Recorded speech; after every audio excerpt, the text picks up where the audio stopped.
Hamas की Israel को खुली धमकी।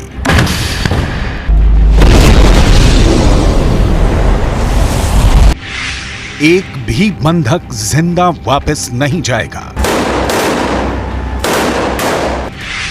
नेतन्याहू की खामोशी से उठे सवाल। 137 बंधकों का क्या होगा?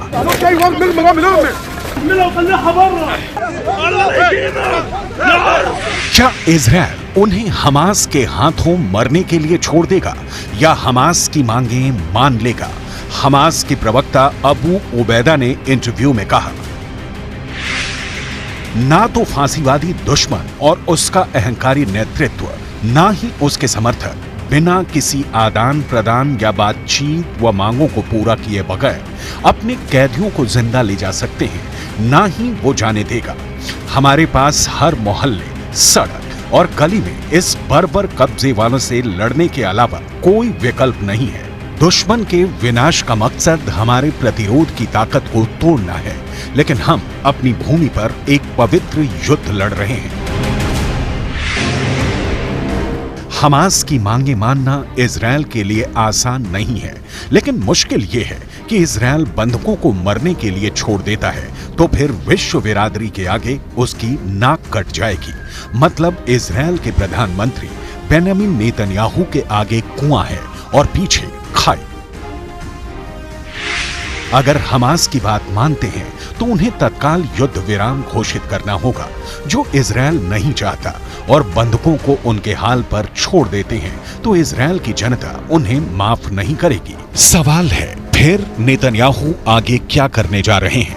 इसकी डिटेल आपको आगे दिखाएंगे कि नेतन्याहू के पास बंधकों को छुड़ाने का प्लान क्या है। उससे पहले हमास की उन मांगों की लिस्ट देख लेते हैं जिसे पूरा नहीं करने की सूरत में हमास ने सारे बंधकों को मौत के घाट उतार देने की धमकी दी है।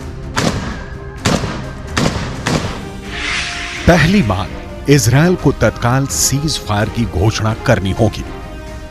दूसरी मांग, इजरायल को गाजा पट्टी तक आने वाली ईंधन की लाइनों को फिर से बहाल करना पड़ेगा।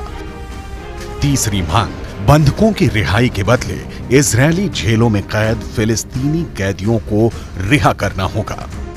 इजरायल डील करने में यकीन नहीं रखता।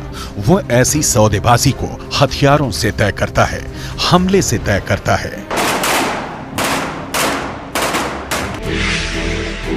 इजरायल की सेना का कहना है कि उसने 24 घंटे में 250 टारगेट को निशाना बनाया। इन हमलों में 297 फिलिस्तीनी लोगों की मौत हुई है, 500 से ज्यादा घायल हो गए हैं। हमास ने कहा है कि 7 अक्टूबर से अब तक 18,000 से ज्यादा फिलिस्तीनी मारे गए हैं। इजरायल का कहना है कि उसने 7,000 हमास के आतंकियों को मार गिराया है।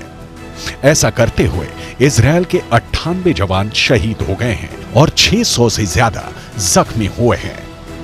हर युद्ध की कीमत चुकानी पड़ती है, लेकिन इसकी सबसे ज्यादा कीमत तो बंधक चुका रहे हैं।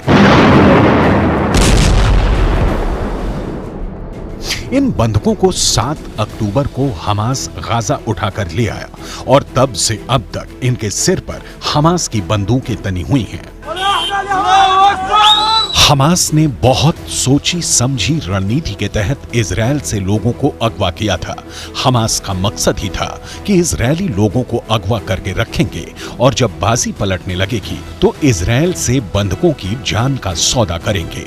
हमास वही कर रहा है, लेकिन हमास की परेशानी ये है कि नेतन्याहू बावजूद इसके गाजा की तबाही पर रोक नहीं लगा रहे हैं। क्यों?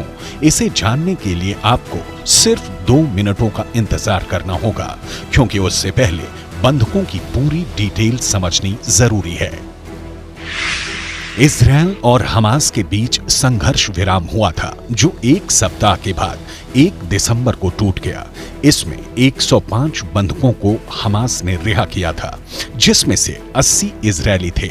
इनके बदले इजरायल ने 240 फिलिस्तीनी कैदियों को रिहा किया था। इजरायल का कहना है कि अब भी 137 बंधक हमास के कब्जे में हैं।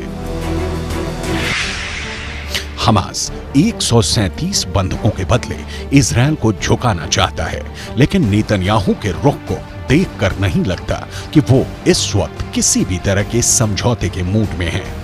यूएन में अमेरिका ने जब युद्ध विराम के प्रस्ताव पर वीटो किया तो इसका मतलब यही निकलता है कि इजरायल हमास का पूरा सफाया करके ही दम लेना चाहता है। लेकिन इस बीच वो बंधक है जिनके परिजनों का रो रो कर बुरा हाल है। इस बीच कतर है जिसका कहना है कि फिर से सीज फायर कराने की कोशिशें जारी हैं।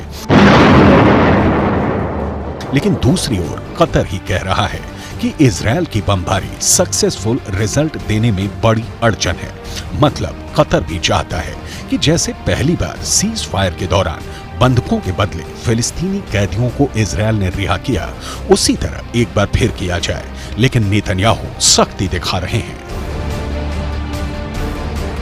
क्योंकि गाजा के पूरी तरह तबाह होने में अब महीनों या साल नहीं लगने वाले। इजरायल चाहता है कि जब उसका गोला बारूद चलना बंद हो उससे पहले हमास का सूपड़ा साफ हो जाए, लेकिन समस्याएं कई हैं।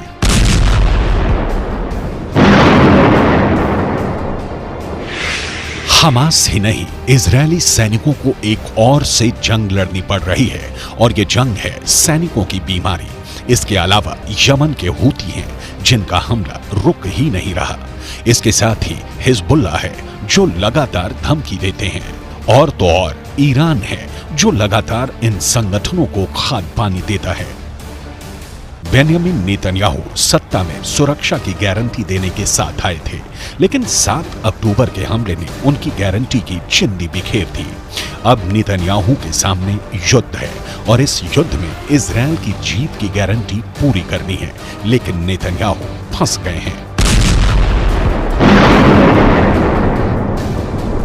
इजरायल के डॉक्टरों का कहना है कि गाजा के अभियान में लगे कई सैनिक पेट की एक गंभीर बीमारी से पीड़ित हो गए हैं, जिसे वो शिगला कहते हैं। कहा जा रहा है कि साफ सफाई के खराब माहौल और युद्ध क्षेत्र में दूषित खाने के कारण ये बीमारी फैल रही है। ये खाना शिगेला और हानिकारक बैक्टीरिया से दूषित हो जाता है। परिवहन के दौरान इस भोजन को ठंडा भी नहीं किया जाता है, जिसके चलते बैक्टीरिया इसमें बने रहते हैं, और जब उस भोजन का सेवन किया जाता है तो सैनिक बीमार पड़ जाते हैं। इजरायल की सेना उत्तरी गाजा में इस वक्त भयंकर तबाही मचा रही है। गाजा का मोर्चा इजरायली सेना के लिए जाना पहचाना है। गाजा इजरायल के बीच की दूरी भी कोई समस्या नहीं है, लेकिन युद्ध जैसे जैसे लंबा खिंच रहा है, मुश्किलों का आना लाजमी है। शिगेला बैक्टीरिया का एक प्रकार है। जब यह शरीर के अंदर प्रवेश होता है तो पेचिस का कारण बनता है, जिसे शिगेलोसिस कहा जाता है। इसके लक्षणों में बुखार, खून या लंबे समय तक रहने वाला दस्त, पेट में गंभीर ऐंठन या डिहाइड्रेशन शामिल है। अगर इस बीमारी का समय से इलाज ना हो तो मरीज की जान भी जा सकती है। 7 अक्टूबर को इजरायल ने 1400 लोगों को खोया और उसके बाद 98 सैनिक उसके मारे गए हैं। इजरायल अपने जवानों को उच्च स्तर की ट्रेनिंग देता है। गाजा में बीमारी के फैलने के बाद नेतन्याहू सरकार एक्शन में है। सैनिकों को स्वस्थ रखने के साथ ही गाजा को इजरायली डिफेंस फोर्स खाक बना रही है, और सिर्फ गाजा ही नहीं, इजरायल यमन पर हमले की भी तैयारी कर रहा है। इजरायल के राष्ट्रीय सुरक्षा सलाहकार तजाची हानेगबी को सुनिए। इजरायल हूथी विद्रोहियों को रोकने के लिए दुनिया को संगठित होने का कुछ समय दे रहा है, क्योंकि ये एक वैश्विक मुद्दा है। लेकिन अगर दुनिया कोई व्यवस्था नहीं कर सकी तो हम नौसैनिक घेराबंदी हटाने के लिए कार्रवाई करेंगे। इजरायल को आज न कल हूथी और हिजबुल्लाह जैसे संगठनों से दो हाथ करना ही होगा, क्योंकि हमास के खात्मे के बाद ये संगठन ईरान के नेतृत्व में ज्यादा एक्टिव होंगे। यमन के हूथी और हिजबुल्लाह दोनों ईरान की तरह शिया हैं, लिहाजा ईरान सुन्नी हमास की तरह इन संगठनों के पीछे से हाथ भी नहीं खींचने वाला।